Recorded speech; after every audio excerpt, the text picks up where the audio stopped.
السلام علیکم معزز ناظرین گرامی، قل هو اللہ احد سورہ 112 اور اس کی پہلی آیت ہے جس کا ترجمہ ہے کہہ دو کہ اللہ ایک ہے، اس جیسا کوئی نہیں ہے، وہ اکیلا تنہا تنہا ہے۔ اب یہاں اس بھائی کا سوال یہ ہے کہ دیکھو احد اس میں تفضیل کا صیغہ ہے جس کا ترجمہ ہوتا ہے کئی خداؤں میں سے ایک، اکیلا، نعوذ باللہ۔ اور یہ سوال پیدا کر رہا ہے اس میں تفضیل سمجھنے کی وجہ سے کہ احد اس میں تفضیل ہے، اس میں تفضیل ہے تو ڈاکٹر ذاکر نائک صاحب یہاں پھنس گئے، کیا ہوا آئیے دیکھتے ہیں، اور اس کے بعد اس کی ڈیٹیل میں بھی انشاءاللہ کروں گا۔ ویڈیو کو لائک کریں، چینل کو سبسکرائب کریں، ویڈیو کو واٹس ایپ پہ ضرور شیئر کریں، کمنٹ کر کے بتائیں ویڈیو کیسی لگی۔ I believe finally I got the time to ask the question. Okay, this is related to the topic you taught today, that is Islamic concept of God, or means you concluded with that. My question is, you used Surah chapter 112, and you said that it is the acid test for any religion or any concept which has to go through it. Now, in this Surah chapter 112, in verse 1, it says, Kulu Allahu Ahad. Now, as I was doing research on this word Ahad, it doesn't mean only one. It means one of. Because the same word was used in different verses in the Quran to say one of, not only one. For example, in Surah chapter 2, verse 136, it says, any one of Ahadin. Surah chapter 2, verse 285, it says, any one of Ahadin, any one of his messengers, any one of was translated from the Arabic word Ahadin. Yeah, my question is that it is a deliberate mistranslation. And second question is, Brother, one question at a time because time is limited. Please may I know your name? Peter. Peter بھائی نے ماشاءاللہ اچھا سوال پوچھا ہے، اور مجھے خوشی ہے کہ آپ قرآن پڑھ رہے ہیں۔ مجھے کوئی گلا شکوہ نہیں، بھلے آپ قرآن میں غلطیاں نکالنے کے لیے پڑھیے، میں بہت خوش ہوں۔ آپ قرآن پڑھیں گے تو ہی پتہ لگے گا قرآن کتنی پاک کتاب ہے۔ بھائی صاحب کا سوال تھا جو سورہ اخلاص، سورہ نمبر 112 جو میں نے بیان کیا ہے، لٹمس ٹیسٹ فار تھیولوجی، اس کی پہلی آیت ہے قل هو اللہ احد، کہو کہ اللہ ایک ہے۔ یہ کہتے ہیں احد کی معنی ایک نہیں ہے، احد کی معنی ہے ون آف دیم، ایک نہیں ہے، ون آف دیم ہے، it is not one, it is one of them. اور وہ حوالہ دیا سورہ بقرہ کے سورہ نمبر 2 اور کئی حوالہ دیتے ٹائم پہ یہ کہا، جب آپ سورہ بقرہ کی آیت بیان کر رہے تھے اس میں لکھا تھا احدم، احدم از ون آف، احد از اونلی ون۔ تو آپ خود بھلے آپ عربی نہیں جانتے، قرآن میں لکھا ہے سورہ اخلاص سورہ نمبر 112 آیت نمبر 1، قل هو اللہ احد، وہاں ہے احدم، تو God is one. When you add ahadim, it is one of. تو ahadim means one of, ahad means one. تو آپ خود جانتے ہیں کہ دونوں الفاظ، the first سورہ اخلاص chapter 112 verse number 1 says قل هو اللہ احد، say there is Allah one and only، کہ اللہ سبحانہ و تعالیٰ ایک ہے۔ احدم میں is one of، تو دونوں لفظ میں ایڈیشن ہے، سورہ بقرہ میں ایڈیشن ہے، اسی لیے اس کے معنی ہے ون آف دیم۔ احد means only one and nothing else, احد مینس ون آف دیم۔ تو آپ بھلے عربی نہیں جانتے، یہ جان سکتے ہیں کہ دونوں الفاظ ہو بہو وہی نہیں ہیں۔ دا فرسٹ پارٹ احد means one and that means only one. بہن کا سوال اگر میں صحیح سمجھاؤں، آپ نے کہا کہ آپ دعویٰ کرتے اسلام قبول کر چکے، ماشاء اللہ، اللہ آپ کو ہدایت دے، اللہ آپ کو جزائے خیر دے۔ آپ کا سوال ہے کہ ویشنو دیوی کے ماننے والوں سے کیسا دعویٰ کروں؟ آپ کا سوال کیا ہے؟ ان کے ماننے والوں، کیونکہ آپ نے کہا کہ ویشنو دیوی سے کیسا آپ دعویٰ کریں؟ ویشنو دیوی ملیں گے تو دعویٰ کر سکیں گے، نہیں ملیں گے تو کیسا کریں گے؟ جس طریقے سے میں نے آج میری تقریر میں میرا ایک حصہ تھا خدا کا تصور ہندو مذہب میں. اس مذہب میں آپ بولیے کہ آپ جب وید پڑھتے ہیں, وید میں لکھا ہے یجروید چیپٹر نمبر 32 شلوک نمبر 3 میں نہ تسیہ پرتیماستی, اس ایشور کی کوئی پرتیما نہیں, کوئی عکس نہیں, کوئی فوٹوگراف نہیں, کوئی پینٹنگ نہیں, کوئی بت نہیں, کوئی مورتی نہیں, کوئی اسٹیچو نہیں. تو جو ویشنو دیوی جو گاڈس ہے اس کی مورتی ہو ہی نہیں سکتی. یہ جو ان کو ملتا ہے دوسری کتابوں جو ہندو مذہب کے نیچے کی کتابوں میں ہیں. لیکن جب بھی کوئی ہندو مذہب کی کتاب میں ٹکراؤ ہوتا ہے, وید کی بات اور اونچی ہوتی ہے, یہ سب سے اونچی کتاب ہے. تو وید سے جب دیکھیں گے, وید میں کہیں بھی نہیں لکھا ہے کہ ایشور کی پرتیما ہے. ہندو مذہب میں 2 قسم کی کتاب ہے, ایک ہے شروتی, دوسری ہے اسمرتی. شروتی مطلب وہ کتاب جو ایشور کی طرف سے آئی ہوئی, اسمرتی مطلب وہ کتاب جو انسانوں نے لکھی ہے. تو انسانوں کی کتاب میں ملاوٹ ہو چکی ہے اور اس میں کئی چیزیں ہیں جو شروتی کے خلاف ہے. تو آپ جب مطالعہ کریں گے ان سے یہ کہیے کہ یہ شروتی میں نہیں لکھا ہے. شروتی مطلب وید اور اپنشد. جب آپ حوالہ دیں گے جس طریقے سے میں تقریر میں دیا ہوں اس طریقے سے انشاءاللہ آپ اپنے دوستوں کو یہ دعوت دے سکیں گے کہ ایشور کی کوئی پرتیما نہیں, کوئی عکس نہیں, کوئی مورتی نہیں, کوئی بت نہیں. Hope the answers the question. کوئی پرتیما نہیں ہے, وہاں پتھر ہیں. اگر ویشنو دیوی مندر جائیں گے وہاں کوئی پرتیما نہیں ہے, وہاں پتھر ہیں جس کی پوجا کی جاتی ہے. پرتیما جب میں کہتا ہوں عکس, چاہے پتھر بھی ہو وہ پرتیما میں آ جاتا ہے. پتھر کو پوجنا حرام ہے. جس طریقے سے میں نے کہا یجروید میں چیپٹر نمبر 40 منتر نمبر 9 میں اندھاتم بھوشنتی یا سموتی مپاستے, اندھکار میں وہ لوگ جا رہے ہیں جو لوگ قدرتی چیزوں کی عبادت کرتے, چاہے وہ ہوا ہو, آگ ہو, پانی ہو, اور وہ لوگ اور گھور اندھکار میں جا رہے ہیں جو بنائی ہوئی چیزیں, چاہے ٹیبل ہو, چیئر ہو, مورتی ہو یا پتھر کو تراشتے ہیں. یہ سب کی عبادت کرنا یجروید ادھیائے نمبر 40 منتر نمبر 9 کے حساب سے حرام ہے. تو پتھر کی پوجا کرنا بھی حرام ہے. اسلام مذہب میں حرام ہے, ہندو مذہب میں بھی حرام ہے. چاہے آپ اس کو تراشو یا مت تراشو, عبادت صرف کرنا چاہیے خدا کی, اور اس خدا کا کوئی عکس نہیں, اور آپ اس خدا کو دیکھ نہیں سکتے اس دنیا میں, اپنی آنکھوں سے اس خدا کو دیکھ ہی نہیں سکتے. لکھا ہے بائبل میں, قرآن میں بھی, ہندو اسکرپچر میں, اگر آپ خدا کی برابری کوئی بھی چیز سے کر سکے اس دنیا میں, چاہے وہ آسمان کی چیز ہو یا اس دھرتی کی چیز ہو, تو وہ خدا ہو ہی نہیں سکتا.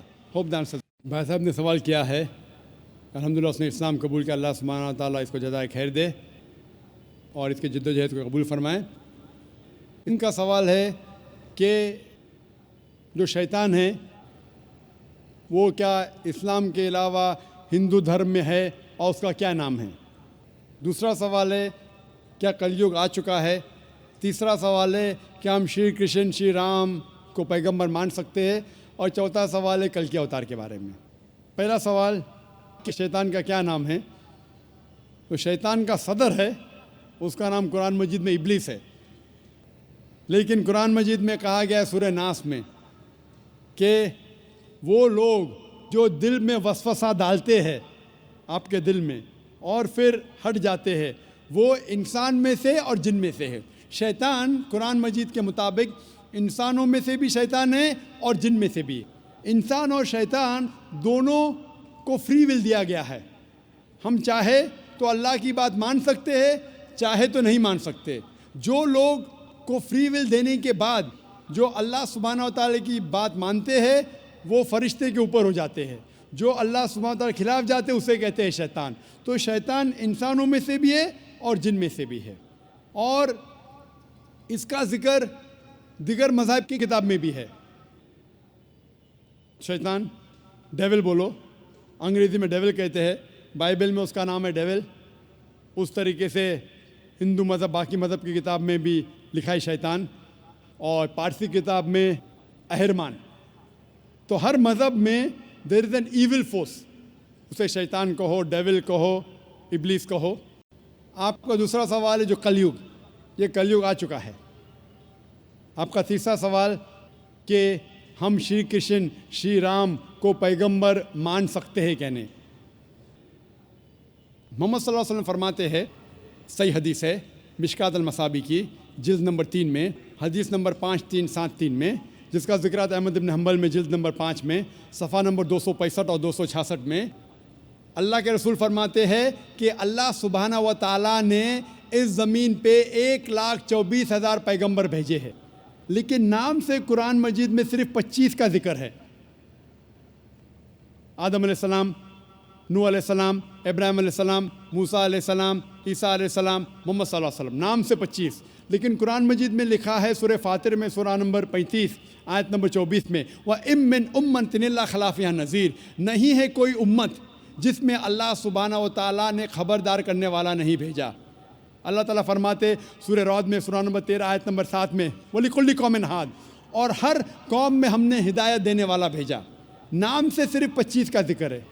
اللہ کے رسول فرماتے 1,24,000 پیغمبر ہے۔ آپ مجھ سے پوچھتے ہیں، ہو سکتا ہے کہ شری کرشن پیغمبر تھے؟ کیا ہو سکتا ہے کہ شری رام پیغمبر تھے؟ کیونکہ قرآن مجید میں شری کرشن یا شری رام کا ذکر نہیں آتا ہے، نہیں کوئی صحیح حدیث میں آتا ہے، اسی لیے میں یہ نہیں کہہ سکتا ہوں کہ یہ پیغمبر تھے۔ میں یہ کہہ سکتا ہوں کہ ہو سکتا ہے، میں بھی ہو سکتا ہے وہ پیغمبر تھے یا ہو سکتا ہے وہ پیغمبر نہیں تھے، لیکن یہ نہیں کہہ سکتا کہ وہ 100% پیغمبر تھے۔ کچھ لوگ کہتے ہیں رام علیہ السلام، یہ غلط ہے، یہ کہنا غلط ہے۔ تو شری کرشن شری رام ہو سکتا ہے پیغمبر تھے، ہو سکتا ہے نہیں تھے، لیکن اگر وہ پیغمبر تھے، جتنے بھی پیغمبر محمد صلی اللہ علیہ وسلم کے پہلے آئے وہ صرف اپنے لوگوں کے لیے بھیجے گئے تھے، اپنی قوم کے لیے، اور ان کا پیغام محدود تھا ایک وقت کے لیے۔ اسی لیے آج آپ چاہے انڈیا میں جی رہے ہیں یا امریکہ میں یا UK میں یا سعودی عربیہ میں، آج آخری پیغمبر جو قرآن میں لکھا ہے سورہ انبیاء میں سورہ نمبر 21 آیت نمبر 107 میں، وَمَا أَرْسَلْنَاكَ إِلَّا رَحْمَةً لِلْعَالَمِينَ، ہم نے محمد صلی اللہ علیہ وسلم کو نہیں بھیجا لیکن صرف رحمت بنا کے سارے عالمین کے لیے، سارے انسانیت کے لیے، سارے جہاں کے لیے۔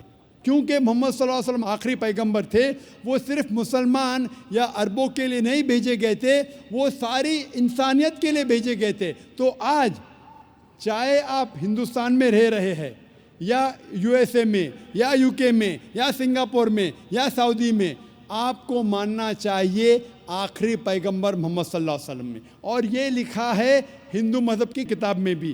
جس طریقے سے آپ نے کہا کل کے اوتار کے بارے میں، اس کے اوپر تقریر دی تھی میں نے لاسٹ سیٹرڈے، ایک ہفتہ پہلے 15 تاریخ کو، اسی سٹیج پہ ایک ہفتے پہلے میں تقریر کیا تھا۔ محمد صلی اللہ علیہ وسلم کا ذکر مختلف مذہبی کتابوں میں، اور اس میں میں نے کل کے اوتار کا بھی ذکر کیا تھا۔ لکھا ہے کل کی پرانا میں چیپٹر نمبر 2 میں ورس نمبر 4، 5، 7، 11 اور 15 میں کہ کل کی اوتار آئیں گے، یہ بھوشیہ وانی ہے۔ اس کے والد کا نام ہے وشنو یاس، ترجمہ کرتے ہو جاتا ہے اللہ کا بندہ عبداللہ۔ اس کے والدہ کا نام ہے سمتی، ترجمہ ہوتا ہے امن رکھنے والی عورت، جس کا ترجمہ ہوتا ہے آمنہ۔ کہا گیا ہے کہ وہ پیدا ہوں گے سنبھالا میں، امن کی جگہ، ترجمہ ہے مکہ۔ وہ پیدا ہوں گے اس سنبھالا دیش کے صدر کے گھر میں۔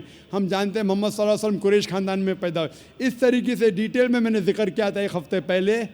دیکھو، میرا نام آتما رام جیسوال ہے، میں اسلام دھرم قبول کرنے کے لیے تیار ہوں۔ میری تھوڑی پرابلم ہے کہ میرے گھر والوں کو معلوم نہیں ہے کہ میں اسلام دھرم قبول کرنے کے لیے تیار ہوں۔ ایسے حالت میں بول بھی نہیں سکتا کہ میرے گھر والے کی کیا رائے مشورہ رہے گا، لیکن چیزوں کو، سب باتوں کو بھول کر میں اسلام دھرم قبول کرنے کے لیے تیار ہوں۔ حالانکہ میری شادی بھی ہو گئی ہے۔ میں یہ پوچھنا چاہتا ہوں کہ اسلام دھرم قبول کرنے کے بعد میں اپنے پریوار میں اپنے بیوی کے ساتھ، مطلب اپنے ماں باپ بھائی کے ساتھ رہ سکتا ہوں کہ الگ رہنا پڑے گا؟ بھائی صاحب کا سوال ہے کہ وہ اسلام مذہب قبول کرنا چاہتے ہیں لیکن ان کے والدین کو نہیں پتہ ہے، کیا اپنے والدین کو بتانا ضروری ہے؟ اور اسلام قبول کرنے کے بعد کیا میں اپنے گھر میں ماں باپ کے ساتھ رہ سکتا ہوں کہ نہیں؟ اسلام قبول کرنے کے لیے آپ کو اپنے والدین کو بتانا ضروری نہیں، کسی کو بتانا ضروری نہیں، دل میں یہ مجمع کو بھی بتانا ضروری نہیں۔ اگر دل میں آپ ایمان رکھتے ہیں کہ اللہ ایک ہے، اس کے علاوہ کوئی معبود نہیں، اور محمد صلی اللہ علیہ وسلم اس کے بندے اور آخری پیغمبر ہے، آپ مسلم ہو جاتے ہیں۔ آپ کو کسی کو بتانے کی ضرورت نہیں۔ اگر آپ کو شک ہے کہ بتانے کے بعد میری جان خطرے میں آ سکتی ہے یا مجھے کوئی چوٹ پہنچ سکتی ہے، تو آپ اس کو محفوظ رکھ سکتے، کسی کو بتانے کی ضرورت نہیں۔ لیکن اگر بتا سکتے ہیں تو بہتر ہے، لیکن بتانا فرض نہیں ہے۔ اگر آپ کو جان کا خطرہ ہے تو کسی کو بتانے کی ضرورت نہیں، لیکن اگر آپ بتائیں گے آپ آسانی سے اسلام کو فالو کر سکیں گے۔ لیکن آپ کو ڈر ہے، جان کا خطرہ ہے، تو بتانا ضروری نہیں۔ یہ آپ اور آپ کے خدا، آپ کے اللہ کے درمیان ہے۔ آپ اسلام قبول کرنے کے بعد بے شک آپ کے گھر میں رہ سکتے ہیں، آپ کے والدین کے ساتھ رہ سکتے، جیسا میں نے کہا تھا پہلے جواب میں جو بہن نے سوال کیا تھا۔ آپ کو اپنے والدین کے ساتھ اور اچھا سلوک کرنا چاہیے، ان سے اور محبت کرنا چاہیے، ان کو یہ دکھانا چاہیے کہ میں مسلمان بننے کے بعد پہلے سے اور اچھا بیٹا ہوں۔ صرف وہ چیزیں جو قرآن اور صحیح حدیث کے خلاف ہے، جو اللہ اور اللہ کے رسول کے خلاف ہے، وہ چیز آپ کو نہیں ماننا چاہیے۔ اس کے علاوہ سارے چیزیں مانیں گے، اس میں کوئی گلا شکوہ نہیں، اس میں کوئی پرابلم نہیں۔ اگر آپ اسلام قبول کرنا چاہتے ہیں تو بے شک کر سکتے، اگر نہیں کرنا چاہتے ضروری نہیں ہے کہ سب کے سامنے بولنا ضروری نہیں، لیکن چاہتے تو کر سکتے ہیں۔ میں چاہتا ہوں کہ کر لوں۔ آپ چاہتے کہ اسلام قبول کرے؟ جی۔ میں یہ پوچھنا چاہتا ہوں کہ آپ پر کسی نے زبردستی کی؟ نہیں۔ کسی نے کوئی دباؤ ڈالا؟ نہیں۔ آپ کے من سے قبول کرنا چاہتے؟ جی۔ آپ کو کسی نے زبردستی نہیں کی؟ نہیں۔ کیونکہ زبردستی سے اسلام قبول کرانا قرآن کے خلاف ہے۔ قرآن میں لکھا ہے سورہ بقرہ میں سورہ نمبر 2 آیت نمبر 256 میں، لا اکراہ فی الدین، دین میں کوئی زبردستی نہیں ہے۔ لیکن اگر آپ چاہتے ہیں تو کوئی آپ کو روک بھی نہیں سکتا۔ میں آپ سے پوچھنا چاہتا ہوں کہ آپ مانتے ہیں کہ ایک اللہ ہے اور اس کے علاوہ کوئی معبود نہیں؟ آپ اس بات میں مانتے ہیں کہ ایک ہی خدا ہے ہاں مانتے ہیں۔ اور اس کے علاوہ کوئی معبود نہیں؟ نہیں۔ آپ مانتے ہیں کہ اس خدا کے آخری پیغمبر محمد صلی اللہ علیہ وسلم ہیں؟ جی۔ اب میں عربی میں آپ کو کلمہ پڑھاؤں گا اور آپ دہرائیے۔ ٹھیک۔ اشہدو اشہد اللہ اللہ الہ الہ الا اللہ الا اللہ و اشہدو واشہد ان ان محمدن محمد عبدہ عبدہ و رسولہ۔ ورسولہ۔ میں گواہی میں گواہی دیتا ہوں دیتا ہوں کہ اللہ کہ اللہ کے علاوہ کے علاوہ کوئی معبود نہیں کوئی معبود نہیں اور اور محمد محمد صلی اللہ صلی اللہ علیہ وسلم علیہ وسلم اس کے بندے بندے اور اور پیغمبر ہے۔ پیغمبر ہے۔ ماشاء اللہ آپ مسلمان ہیں، اللہ آپ کو جزائے خیر دے۔ اور یہ کہنا چاہتا ہوں کہ جب بھی کوئی غیر مسلمان مسلم بنتا ہے، یہ ہر مسلمان کا فرض ہے کہ اس نو مسلم کا استقبال کرے، اس سے محبت کرے، کیونکہ جب بھی ایک غیر مسلم مسلم بنتا ہے تو اللہ کے رسول کی حدیث ہے کہ وہ ایک دم پاک ہو جاتا ہے۔ ہم مسلمان جو سالوں سے اسلام کو فالو کر رہے، کتنے گناہ کر چکے۔ آپ کوئی بھی غیر مسلم، کوئی بھی مشرک جب اسلام قبول کرتا ہے، آج وہ ایسا ہے کہ نیا جنم لیا ہے، اس کے سارے گناہ دھل جاتے ہیں۔ اور یہ مسلمان بھائیوں اور بہنوں کا فرض ہے کہ وہ نو مسلم کا استقبال کرے، اس سے محبت کرے، اس سے پیار کرے، اس سے یہ نہیں احساس ہونا چاہیے کہ میں ایک نئے جگہ آیا ہوں، اس سے محبت کرنا چاہیے۔ اگر آپ کو کوئی بھی چیز کی ضرورت ہے، اگر اسلام جاننے کے لیے اور کوئی چیز کی ضرورت ہے، کوئی علم کی ضرورت ہے، آپ بے شک ہمارے ادارے میں آ سکتے ہیں اور آپ کے دوسرے مسلمان بھائی سے مطالعہ کر سکتے ہیں، کیونکہ جو کوئی انسان امن کے دھرم کا پالن کرنا چاہتا ہے، اس دنیا میں کوئی بھی اسے نہیں روک سکتا ہے، کوئی بھی نہیں۔ اور ہم جانتے ہیں کہ کل ہی الحمدللہ ثم الحمدللہ کل ٹیلی ویژن پہ ہیڈ لائن نیوز تھی کہ مائیکل جیکسن نے اسلام قبول کیا۔ تو جب جارج بش مائیکل جیکسن کو اسلام قبول کرنے سے روک نہیں سکا تھا یو ایس اے میں، تو جو بھی انسان اپنی مرضی سے اسلام قبول کرنا چاہتا ہے اس دیش میں، کوئی بھی اسے روک نہیں سکتا، لیکن اس کے اوپر کوئی دباؤ نہیں ہونا چاہیے۔ وہ اپنی مرضی سے جب اسلام کا مطالعہ کرتا ہے اور جانچ پڑتال کرنے کے بعد خوش ہوتا ہے کہ یہ ایک واحد مذہب ہے جس سے اس کی زندگی میں امن حاصل ہو سکتا ہے، تو ہم اس کو ویلکم کرتے اور اللہ سبحانہ و تعالیٰ سے دعا کرتے ہیں کہ آپ کو انشاءاللہ اس دنیا اور آخرت میں انشاءاللہ ثواب دے اور سب سے بہترین ریوارڈ دے، آمین۔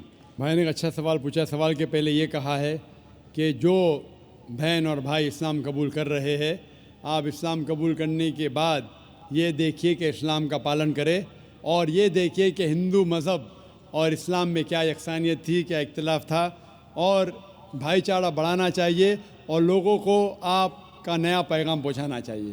بھائی نے سوال کیا کہ یہ ویسٹرن کلچر ہمارے گھر میں آ رہا ہے، ہندوستان میں آ رہا ہے اور یہ پرکولیٹ کر رہا ہے، اور جس طریقے سے قرآن میں لکھا ہے وہ ذکر کر رہے حدیث کے بارے میں، کئی صحیح حدیث ہے اور کچھ بات قرآن میں بھی لکھی ہے کہ قیامت کے دن جو حشر ہوگا نفسا نفسی کا حشر ہوگا، اور یہ لکھا ہے کس طریقے سے عورت برتاؤ کریں گے، کس طریقے سے انسان بھٹکیں گے۔ وہ یہ کہہ رہا ہے کہ آپ کے پیغام کی وجہ سے یہ چیز جو قرآن اور حدیث میں لکھی ہے یہ اس چیز کو روک رہی ہے، تو کیا یہ ہوگا کہ نہیں ہوگا؟ اور جو کچھ قرآن میں لکھا ہے مستقبل کے بارے میں، کیا یہ عمل میں آئے گا کہ نہیں؟ بھائی صاحب، میں تو کوشش کر رہا ہوں، میں چھوٹا انسان ہوں، میں کوئی عالم نہیں ہوں، نہ اپنے آپ کو مولانا کہتا ہوں، میں تو ایک طالب علم ہوں۔ جس طریقے سے اللہ کے رسول نے کہا بلغوا انی ولو آیا، تو میں کوشش کر رہا ہوں اللہ کے رسول کے پیغام اور اسلام کے پیغام کو پھیلاؤں۔ جو بھی تھوڑا بہت جانتا ہوں میں اس کو پھیلا رہا ہوں، اور یہ ویسٹرن ٹیکنالوجی کا استعمال کر رہا ہوں۔ جو ٹیکنالوجی جو ہے میڈیا، جس کے بارے میں کل ذکر کروں گا، نقصانات بھی فائدے بھی ہے، ہمیں نقصانات کو فائدے میں بدلنا چاہیے۔ کل اس کا ٹاپک ہے media in Islam war of peace, media اور اسلام جنگ امن۔ تو میں کوشش کرتا ہوں کہ جس میڈیا کے ذریعے اکثر حرام کام ہو رہا ہے اس کو حلال میں تبدیل کروں۔ یہ ناچیز کی کوشش ہے، الحمدللہ تھوڑی بہت کوشش ہے، اس سے آپ دیکھتے کہ کروڑوں لوگ دیکھ رہے ہیں، اللہ تعالیٰ ان کو ہدایت دے رہا ہے۔ لیکن جو کچھ قرآن میں لکھا ہے، جو کچھ حدیث میں لکھا ہے، صحیح حدیث میں، وہ 100% انشاءاللہ ضرور ہوگا، انشاءاللہ، کتنی بھی ہم کوشش کریں۔ لیکن یہ کہنا قرآن میں لکھا ہے، قرآن میں لکھا ہے سورہ سبا میں، سورہ نمبر 34 آیت نمبر 28 میں، وما ارسلناک الا کافۃ للناس بشیر و نذیر، کہ ہم نے بھیجا ایک عالمی پیغمبر محمد صلی اللہ علیہ وسلم کو، تو لوگوں کو بشارت دے، سیدھا راہ دکھائے اور برائی سے روکے۔ اکثر لوگ اسے نہیں مانتے۔ قرآن میں لکھا ہے اکثر لوگ محمد صلی اللہ علیہ وسلم کو نہیں مانتے۔ میں کتنا بھی دعویٰ کروں، کتنی بھی تقریر کروں، پھر بھی اکثر لوگ محمد صلی اللہ علیہ وسلم میں نہیں مانیں گے آیت کے مطابق۔ آخرت کی جو حدیث آتی ہے، آخرت کے پہلے پھر مسلمان بڑی تعداد میں ہوں گے، وہ الگ بات ہے، لیکن جب تک آخرت نہیں نزدیک آئیں گی، جب تک قیامت نزدیک نہیں آئیں گی، اکثر لوگ محمد صلی اللہ علیہ وسلم میں نہیں مانیں گے۔ لیکن جو بھی کچھ لکھا ہے کس طریقے سے یہ کائنات ختم ہوں گی، قرآن میں لکھا ہے کہ سورج اور چاند ایک ہو جائیں گے، قرآن میں لکھا ہے کہ یہ جو دریا ہیں، یہ سمندر ہے، یہ کھل اٹھے گا۔ یہ سب جو نظارے قرآن جس کا ذکر کرتا ہے، صحیح حدیث جس کا ذکر کرتی ہے، اور آپ دیکھیں گے کئی ماڈل ہے۔ ایک ماڈل جو ایگزیبیشن میں ہے، اللہ کے رسول کی حدیث ہے کہ ایک دن ایسا آئے گا جس میں اکثر لوگ اس دنیا میں مسلمان ہوں گے. جس طریقے سے پانی پہ جھاگ ہے فرات بڑی تعداد میں, لیکن یہ مسلمان کا کوئی فائدہ نہیں, یہ نام کے مسلمان ہوں گے. مسلمان بڑی تعداد میں ہوں گے جس طریقے سے پانی میں جھاگ ہے. اسی لیے ہم دعا کرتے ہیں اللہ سبحانہ تعالیٰ سے کہ ہمیں ایسا مسلمان بنا جو قرآن اور صحیح حدیث پہ عمل کرنے والا.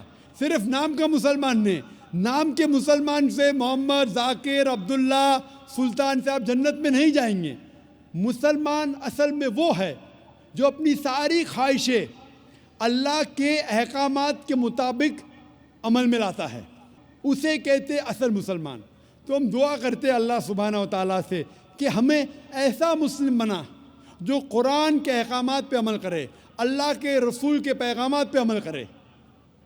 اسی لیے جو قرآن و حدیث میں لکھا ہے وہ 100% انشاءاللہ صحیح ہوگا. ہم ہمارا کام کر رہے جو اللہ نے مسلمان سے فرمایا ہے سورہ بقرہ میں سورہ نمبر 2 آیت نمبر 143 میں کہ آپ لوگ دوسرے لوگوں پہ شہادت دو.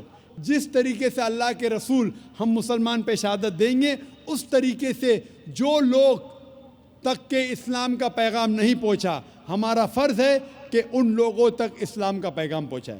تو ناظرین گرامی, قل هو اللہ احد, احد کا ترجمہ یکتا, اور لفظوں میں یہ محسوس ہو رہا ہے اس میں تفضیل جو عربی کا لفظ ہے افضل و افعال کے وزن پر, احد اسی کے وزن پر آتا ہے, جس کا ترجمہ ہوتا ہے دوسروں سے موازنہ کرنا کہ دوسروں سے بہتر ہے, یعنی اس جیسے اور لوگ بھی موجود ہیں. جیسے اکبر دوسروں سے بڑا اور افضل دوسروں سے بہتر. لیکن سورہ اخلاص کی آیت نمبر 1 میں اگر ہم اس احد کو اس میں تفضیل مانتے ہیں تو قرآن پاک کی جو 20, 30, 40, 50 اور آیات ہیں جس میں اللہ نے فرمایا میں اکیلا تنہا ہوں, دوسرے الفاظ سے بتایا تو مخالفت ہو جائے گی. لہٰذا ان آیات کو مد نظر رکھتے ہوئے احد کو ہم اس میں تفضیل نہیں بلکہ اس میں صفت مانیں گے جس کا ترجمہ ہے یکتا, نہ کہ اس میں تفضیل کے دوسروں سے ایک. اور اللہ تعالیٰ کی وحدانیت قرآن پاک میں وَإِلَٰهُكُمْ إِلَٰهٌ وَاحِدٌ, اب بتائیں یہاں صاف واضح ہے کہ تمہارا ایک ہی معبود ہے. تو احد کا ترجمہ دوسرے معبودوں سے اکیلا معبود نہیں کر سکتے. قرآن پاک کی 20 آیات کی مخالفت ہوگی. سورہ بقرہ آیت نمبر 163. آگے سورہ نساء انما اللہ الہ واحد, بے شک اللہ تعالیٰ ایک ہی معبود ہے. اچھا, یہ سورہ نساء کی آیت نمبر 171. سورہ انعام کی آیت نمبر 19 قل انما ہوا الہ واحد, کہہ دو کہ وہی ایک تنہا معبود ہے. اچھا, سورہ انعام کی آیت نمبر 102 ذالکم اللہ ربکم لا الہ الا ہو, کہ وہی عبادت کے لائق ہے, اس کے سوا کوئی عبادت کے لائق نہیں. تو یہاں صاف بات آ گئی ہے کہ اللہ کے علاوہ کوئی عبادت کے لائق نہیں, تو یہ یکتا ہے. سورہ اعراف آیت نمبر 158 لا الہ الا ہو, اس کے سوا کوئی معبود نہیں, تو وہ اکیلا معبود ہے, تو احد بھی اکیلا ہے. سورہ یونس آیت نمبر 32 فذالکم اللہ ربکم الحق, بس یہی اللہ تمہارا سچا رب ہے, کوئی اور نہیں ہے. تو احد یکتا ان آیات کی بنیاد پر ہے. سورہ یونس آیت نمبر 104 لا اعبد الذین تعبدون من دون اللہ, میں ان کی عبادت نہیں کرتا جن کی تم اللہ کے سوا عبادت کرتے ہو, بتوں کی یا کوئی اور بھی. تو یہاں بھی صاف واضح آ رہا ہے کہ صرف ایک اللہ ہی ہے جو عبادت کے لائق ہے, اس لیے احد کا ترجمہ یکتا کریں گے. سورہ ہود آیت نمبر 14 فَاعْلَمُوا أَنَّمَا أُنزِلَ بِعِلْمِ اللَّهِ, تو جان لے کہ یہ کتاب یعنی قرآن اللہ کے علم سے نازل ہوئی ہے, تو لہٰذا اللہ ایک ہے. سورہ نحل آیت نمبر 22 الہکم الہ واحد, تمہارا معبود ایک ہی معبود ہے. سورہ طہ آیت نمبر 14 انی انا اللہ لا الہ الا انا, میں ہی اللہ ہوں اور میرے سوا کوئی عبادت کے لائق نہیں ہے.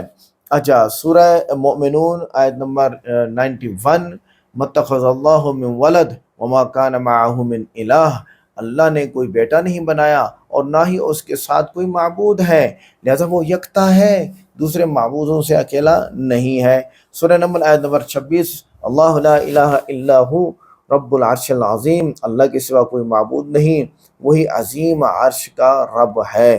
تو اللہ کے سوا کوئی معبود نہیں ہے، اسی وجہ سے ہم احد کا ترجمہ یکتا کریں گے، دوسروں سے ون آف نہیں کریں گے۔ سورہ زمر، هو اللہ الواحد القہار، وہی اللہ ہے یکتا اور سب سے غالب۔ اور سورہ مومنون، لمن الملک اليوم للہ الواحد القہار، اسی ایک قہار اللہ کی ہی بادشاہت ہے۔ اور سورہ اخلاص میں تو احد فرما ہی دیا ہے۔